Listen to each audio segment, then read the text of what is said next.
Moto bandi MDG TV mafuta sikeza lingo la grande dame avec un grand G kana cadre actualité bande ko babolingo ezo continuer ko inda to lisusu moto ekopela bande ko balingami nzamba abolingo nzamba yeba ko justifier batu mams motema mabe obomisa mwana mwasi heureusement nzamba a juste à permettre te sila kufa surtout liwa ya batu bande ko photo bomona wana soki totie yango ezaka pona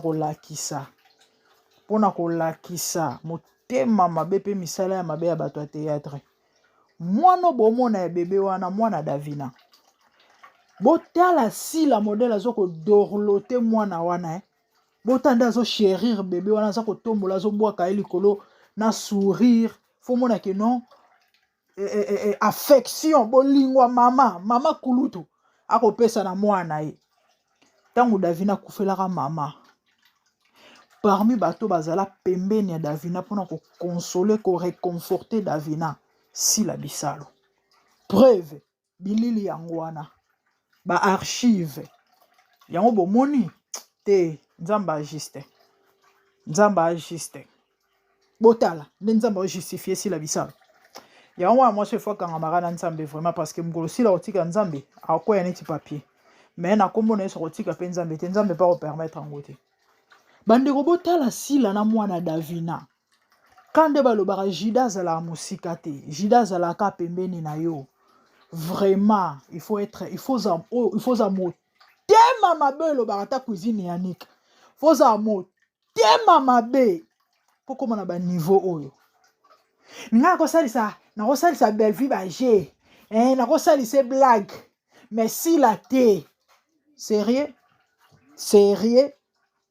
botala sila na mwana Davina wana tango Davina perdaka mama na ye sila o manifester bolingo ao consoler leki mwana tout ce que vous voulez lokola bokoma ba bébé sila nda koma koko na bino o bota ba mama na bino ako consoler tala mwana ya Davina ako yamba ye ako mema ye ako sekisa ye ako chérir ye ako réconforter Davina kapo Davina se sentir seul te po mona que non tu as aussi une famille mama kei mais ngape sila na mama leke pa na yo na ndeko na yo o mwana ngape o mwana na biso bota bolingwa moto vraiment comment on peut cracher sur l'amour d'une personne comme ça et lelo ki notonga yo lobake oko salisa blague te parce qu'azara mabe azara motema mabe azara minene muto minene ako bana ko mema mwana no boazo boake likolo so sexai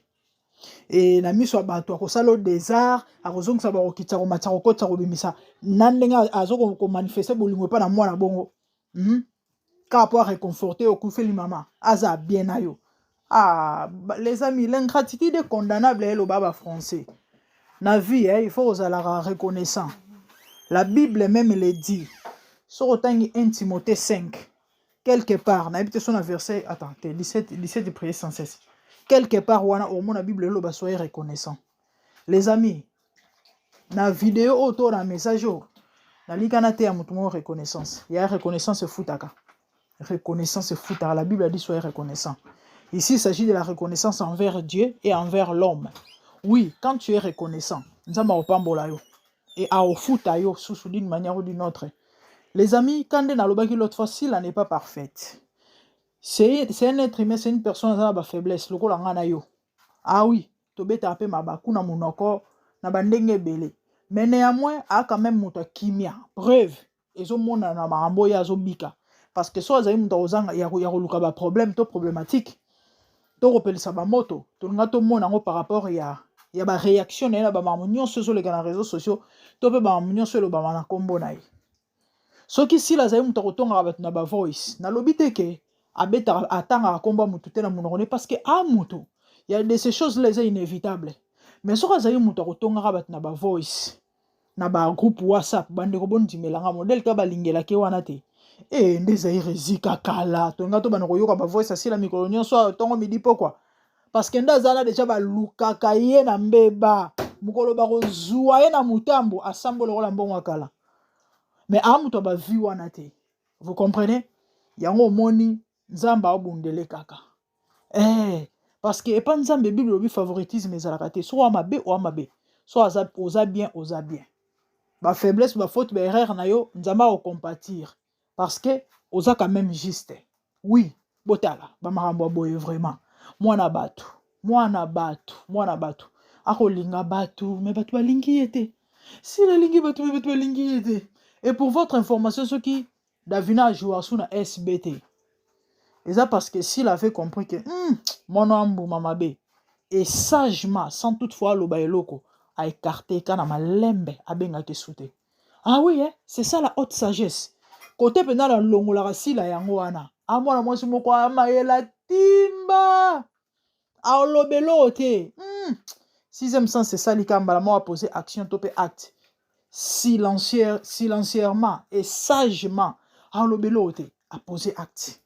Ah oui, donc sera à benga sous moi na wanate. Et pourtant il jouera bien Davina. Yo baby sa carrière na yo. Wa moi si kitoko jouera bien incarna ba rôle no bien toko wanga na ngotenga loba ngo Ce qui est malamu ezali to loba. Ata muto mabe so azanelo moi bien nga na lobela ngo. Moi je suis comme ça. Davina jouera bien, muto boy yango te. Aibi ko incarner rôle des fois te. Et puis à moi si moro a maele. Nga na okama pourquoi a complexé? C'est une fille instruite, Davina. Elle s'exprime tellement bien. Moi, j'aime. Surtout les films français. Soit Davina Penza soit incarné rôle na linga makasi. Les films français, oche Davina, oche Mama Esther Ngalasi, oche Ndeonabiso moi si tata akizengisien oche ko sambwisa. Bande obolimbisa nga tata ya matiro ya Allemagne oche ko sambwisa comme na ngolela. Ah, j'aime ngolela. Ozu batouana, ce qu'on a pièce, bah jouer ce qu'on film en français. Ah, na sinark, mais au craqué. Moi, c'est moi, on a potentiel. Fille, moi, on a potentiel. Ah, talentueuse, Davina. Mais n'habitez pourquoi on a complexé ma kasi boy. Et pourtant, na maela anango. Soit mutumoro ke atimba, a la carrière, a comme appelle au bipesi la bisalo mususu. Ah oui. Mais malheureusement, Congo la mona musikate. Moutazo zoa, ole kumisa nzambo pambola nzambo se concentrer sur toi-même par rapport ya oza nango maximiser potentiel na yo, obimisa pe yo makambulo bi batu pe ba fula yo. Non. Toi tu vas préférer jalouser une personne que le barmabe mutu kotonga mutu mozo zonga simati. O tika la simozo ndeye pano, o telemi place mozo la kisaba ninga nzela, yo zo tika la ke sika moko ndelo ba congolais ba comprendre te ba eba te yangwana. Bande ko ngako na nga danser te soki ndenge nini mena mo mukonza mapesa nga. Les amis, nazasir nanga. Et nandima ke mokili otanga kombo nanga un jour. Pourquoi? Parce que to yana mokili opoto tika ba empreinte. Pas de complexe. Ce qui to salanga no elo moko eke yo chamwe ko lekanga gloire à Dieu. Ya nango tang. Na bi ke nga petango nganangi ko beta. En tout cas, simba. Nana ko ndima nana confiance en Nzambe. Et na sir nanga. Pas complexe nini. Oza batalo, oza ba potentiel. Et pour peu moi, que tu es jeune. L'icône, tu es marié. Donc, apparemment, toi, tu n'es pas heureuse, hein, ma chérie. Ok, nous retournons assis là comme ça. Tala. Tala nenge sopio. Aussi la linga, côté si la mutumabe, si la boimetala. Tu avais perdu ta maman. Ah, c'était parmi bateau bazaye pembeni na yo. Preuve, tala na baba image. Ako dorlote mwana no ako tombola mwana ko mema mwana ko sexa mwana. Sora bana ko sepela note Davina nga saba mambo nyoso. Soka zaki méchante tel que tu le témoignes là koko salise blague était anga commencer na niveau aussi lo muto sekara sala rabaje ba blague pamba na ba tournage na ba théâtre ora ko bina ba danse ndé muto liboma ba nyoso ba ko lala na mabele na ko seka yo lo bakeno a muto ba salisa rabaje te mama bongola motema tika biloko wana et pesinga tellement kanda na pasi que Dieu vous bénisse les amis. Ah oui, il y a de ces choses là. Attends, parce que franchement, ça énerve. Hein? Au point de vue de la mike, mon bébé, complexe, ma casse, que musique te bosse la vie. Ma chérie, tu as des potentiels. Concentre-toi sur toi-même, ok? Le temps viendra pour pas foutre au quai de liboso. Comme au côté de miniature, boye. Bon, au moins, tu me souviens de bazama et l'été. Aux arts comédiennes, aux artistes. Wa mutu oyo. Pour talent nous a valorisé, faut pas apprécier. Ce qu'on a remis ni ça nous est pas na batu pamba si la naza international ana batu balinga qu'est-ce que tant yo se faire un ennemi assis là au moins a te komi kangila ba porte omikangela ba porte parce que ça na bato balingaka sila bana pe kolingo mais siko tango okekwea na poule na bango omona teke mabe répare ça et ça trop tard te répare ça okoki no mpe kosala mpe video ya me ya culpa so bato mosusu bon mais ce qui est vrai bato bakolimbisa na bango oyo ata bato nyonso te sila azali mwana nzambe azali mwana malamu sila yaya fais très attention bato balingi yo te ma chérie bato balingi yo te fais très attention sala très attention wana mwana nzambe ozala na likambo na motu te okangela motu kanda te mais fais très attention. Même la Bible dit lorsque la prudence fait défaut le peuple tombe ke boya kufa liwa Jean-Baptiste Pamba mais azaki envoyé nzambe ete yayo maman keba na bajida na bajalou. Que le Seigneur vous bénisse de bonnes choses à vous. Moi like, moi libonné, ça l'ira bien. Quant à moi, moi c'est la grande dame, de bonnes choses, je vous love. Merci, au revoir, bye.